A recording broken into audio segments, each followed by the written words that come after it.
Hello, everyone, and welcome to The Wrap, brought to you by Michigan Medicine Headlines. I'm Dan Elman with the Department of Communication. And I'm Jeremy Fallis, also with the Department of Communication.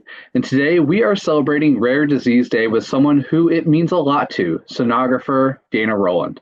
Now, before we bring Dana on, I'd like to remind you that you can find any episode of The Wrap you may have missed.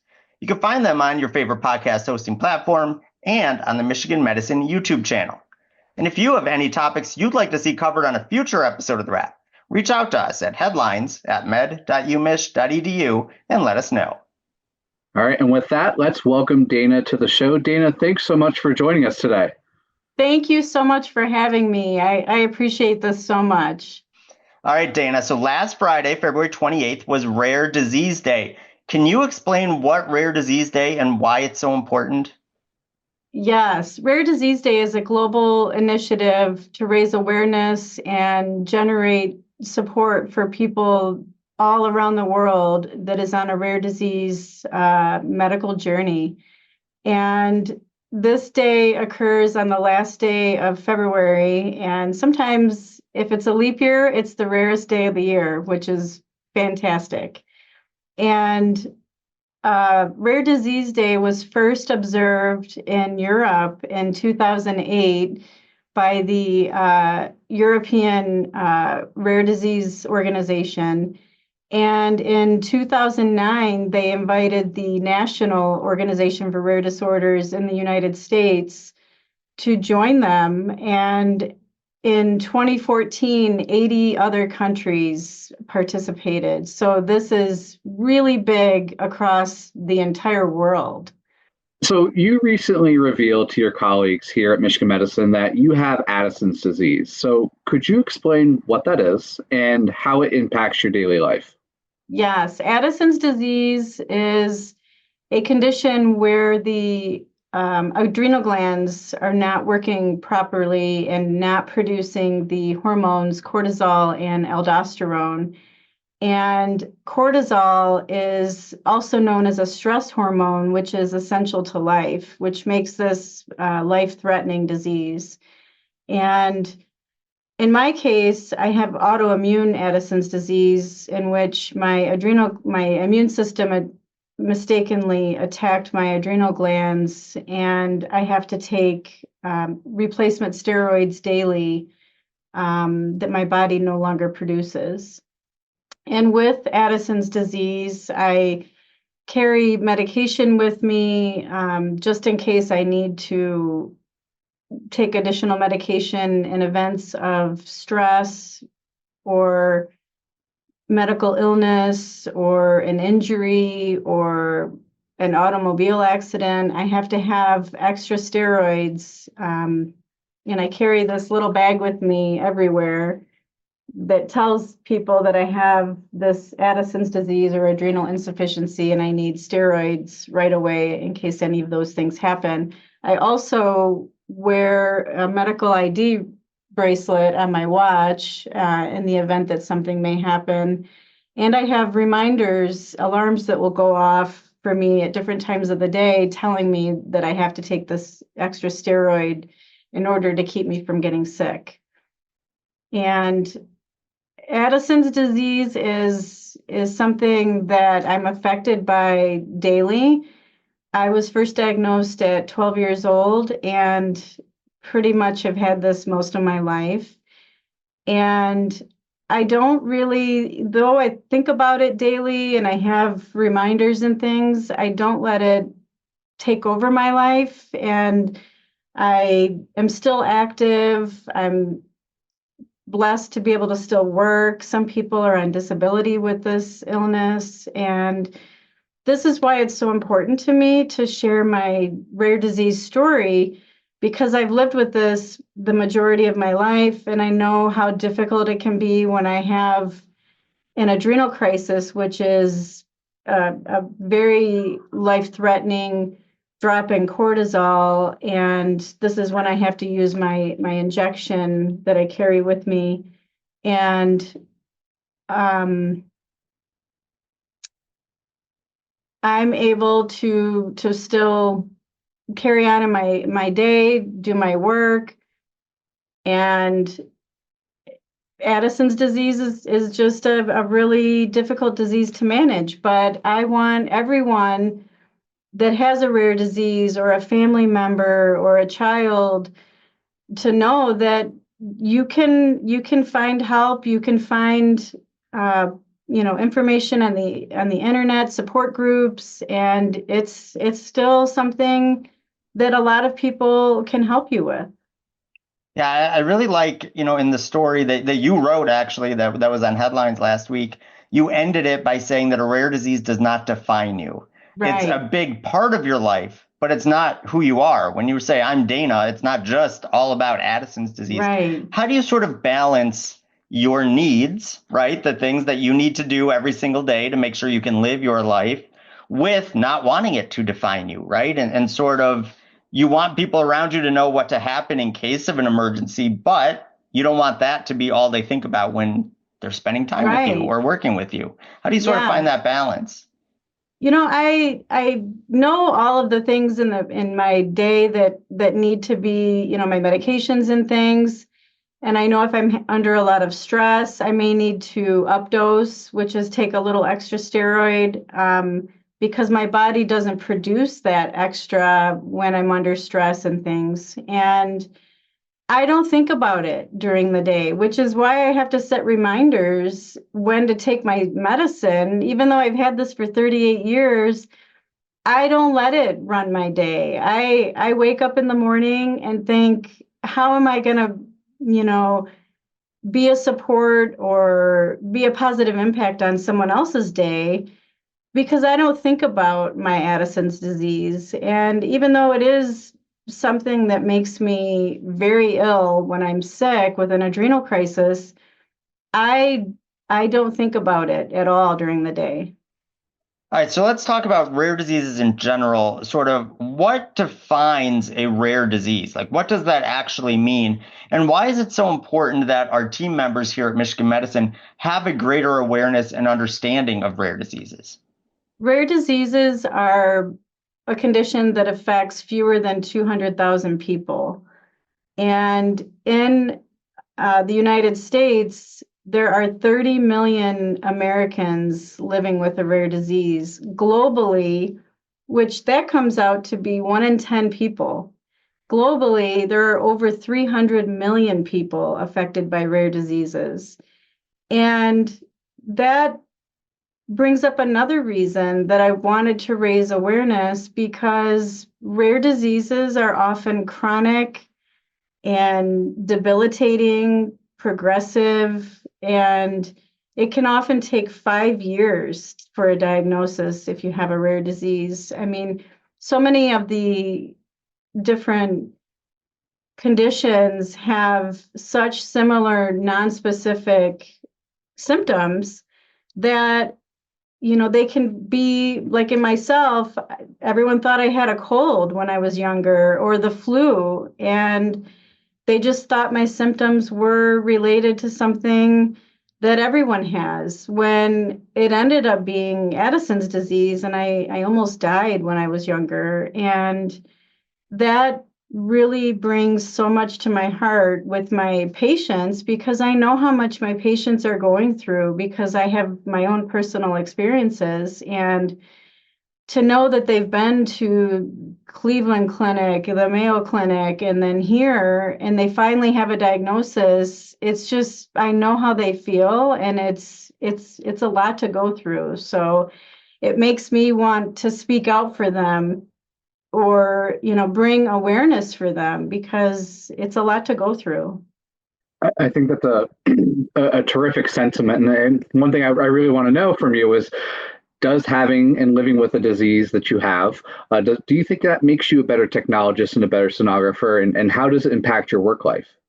I do think it does. I feel that I can give so much more to my patients. I feel it makes me more compassionate, more empathetic, and I feel that I'm able to do such a better job as a medical provider and as a sonographer. I understand what my patients are going through, and I feel that I can just be a better technologist because of that. Okay, so what if our listeners and viewers are watching this and they say, I want to be a better support system. I want to raise awareness of rare diseases moving forward. I know Rare Disease Day was last week, but hey, it's coming up again next year, but you Right. can show support year round, obviously. What would you say to those who want to do a better job of raising awareness and showing support? What can they do on a daily basis? I think, like I just said, just being more patient with our patients, more compassionate, and just understanding what they're going through. You know, there's a lot of frustration when you're a patient, and just, you know, ourselves being a little more patient with them and understanding that, you know, they're frustrated, they're having a lot of tests done, their families, you know, are nervous, and just being a little more supportive to our patients and understanding that what they're going through is difficult. And they may not have all the answers. They may take out their frustrations with us, but just allowing them to kind of voice their thoughts and being a little more compassionate with our patients, I think is what I want my colleagues to get out of this. Yeah, and I think specifically for something like a rare disease, you said it could take 5 years to be diagnosed, right? Because basically, in order to diagnose, you're basically eliminating every other disease, right? You're saying, okay, Right. it's not this, it's not this, it's not this, in terms of like the most common, Right. things. So you're probably getting tested over and over and over again, right? So this could be Exactly. the third or fourth time you're going through something, right? Exactly, yes. And, you know, many times patients are afraid. They're afraid of getting a diagnosis, but yet they're afraid that they're never going to be diagnosed. So they're having all these tests done, and that's what takes the 5 years because, again, so many of the symptoms are nonspecific and may relate to so many other things that they have to rule out a number of different conditions before they get the final answer. So it's scary to get a diagnosis, but yet you want to be diagnosed because you want to move on with your life and have a treatment or know what's happening to you. I think when you have a rare disease, you become an expert with your condition. So you know your condition better than anyone. And sometimes I've been in a situation that I've had to educate my providers on, you know, because it's rare and not all providers know about different illnesses. Well, thank you, Dana, for sharing your insight and your story. I think it's highly impactful for not only the patients but your fellow colleagues. And if anybody who doesn't know and maybe wants to learn more about your in-depth first person account of this story, you can check out Dana's journey with Addison's disease on our website mmheadlines.org. That's mmheadlines.org. All right, it's time for the lightning round when we ask our guests 4 quick-fire questions they haven't seen before. So, Dana, are you ready to go? I'm ready. All right, Dana, let's add one more quick question related to Rare Disease Day. Because you've become such an advocate for those with rare diseases, what would you say your biggest achievement or accomplishment has been so far when it comes to advocacy? I started my rare disease journey last year and I had a lot of support. I just found out about Rare Disease Day last year, and I also realized that Michigan Medicine is a rare disease center of excellence, which I thought was amazing. But this year, my goal was to reach as many people as possible because everyone that I asked last year knew nothing about Rare Disease Day. And I thought, we are Michigan Medicine. We need to really boost up the knowledge here. I want all my colleagues and coworkers and friends and family. I just wanted everyone to know about Rare Disease Day because it is so important. It affects so many people in some way, whether it's even just your patient that it affects. I wanted everyone to know. So this year, I was able to take a lot of photos to put onto the employee Facebook page. I've had so much help from all of you, so much help from my director, my manager, my supervisor, and Dr. Maturin, Sarah Abate, Daniel, Jeremy, and Sam Page and Johanna Baker. And this year, the Ypsilanti Water Tower was lit up for Rare Disease Day. There's something called Light Up for Rare. The whole world lights up different colors, rare disease colors for Rare Disease Day. And all of downtown Detroit was lit up for Rare Disease Day. The Lions, all these different places. And even on social media, people were taking pictures of themselves. People bought shirts that said Rare Disease Day. People took pictures of people on vacation that had rare disease shirts. It was just more than I could have ever imagined. I mean, I wanted, if one person knows that there's support for them for Rare Disease Day, that was my goal. And now so many people know about it, and it's just incredible. Well, congratulations to you for doing all that and helping, bring awareness to so many people. All right, we're going to finally transition away from that. It is March, meaning spring weather is right around the corner. What is your favorite thing to do in the springtime in Michigan? I love to be outdoors, whether it's going for walks or the park, having cookouts or playing tennis or anything, any activities outside. I love to be outside, taking my dog for a walk. I like to be active. And March is also March Madness. So, are you into college basketball? And if not, do you have a favorite sport or something else that may be on your radar that's not sports related? I don't watch a lot of Michigan or basketball, but I am a Michigan basketball fan. But college basketball, I kind of just, my husband loves it, so I kind of watch it with him, but I don't really follow it. I started recently following women's basketball, Nice. which I love, and it's fantastic. Yep. And but I like all sports. I watch a lot of U of M softball is really awesome, and probably football. Pro football I like, but I don't watch a lot of sports during the summer though. Fair enough.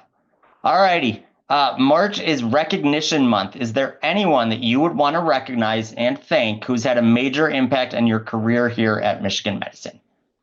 Oh boy. You can say me. That's fine. I have had a lot of people actually that have really helped me with my career to grow. I don't know that I could thank one person, honestly, because I have so many people that have helped me with my musculoskeletal ultrasound career. I have so many physicians that I work with that are incredible and supportive and, just teach me something new every day. My colleagues are amazing. They support me and also teach me something new every day. And honestly, I have so many incredible people here. And when they say that your work people become your family, that's exactly what I have. So I'm truly lucky. Well, thank you again, Dana, for all your hard work and your willingness to share your personal journey with Addison's disease. We wish you well with that journey. And if you want to learn more about Dana's story, visit mmheadlines.org to learn more about the personal journey that Dana has taken on. And thanks again for sharing your story. Thank you so much for having me. All right. Well, while you're at Headlines, you'll see other featured stories, including a list of your colleagues' favorite movies and a contest to see which areas can carry out the most recognition during Recognition Month. Find those stories and much more at mmheadlines.org. Okay, Dan, we asked Headlines readers for their favorite movies, and we're awaiting all those wonderful answers. But what is your favorite movie? So I have a few. I'm a history dork, so I tend to like sort of either period pieces or historic pieces. In recent years, I've loved The King's Speech. I think that's an amazing and sort of a really cool insight into World War II era. And obviously Britain at the time with Churchill and things like that. But I also just have a soft spot for Forrest Gump. I know it's not historically accurate, but it's just a really fun, look at American history. So I'd say those are probably two at the top of my list. What about you? I would love to hear your impression of Forrest Gump not sometime. happening. Not happening. I am also a big history buff. However, I couldn't pick just one historic movie to choose from. So I'll go into the fiction side of things. I've always enjoyed The Usual Suspects. I always thought that was just a fantastically written and well acted movie. Tons of action.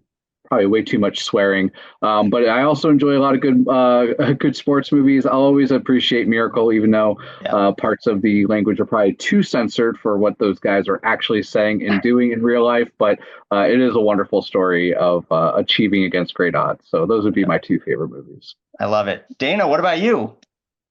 I also like the movies that have just a warm ending.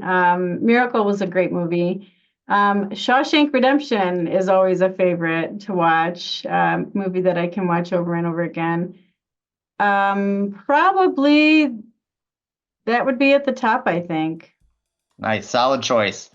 Well, that's all the time we have for today's episode. Thank you so much again to Dana for joining us, and thank you to all of our listeners and viewers for everything you do for patients, families, and each other.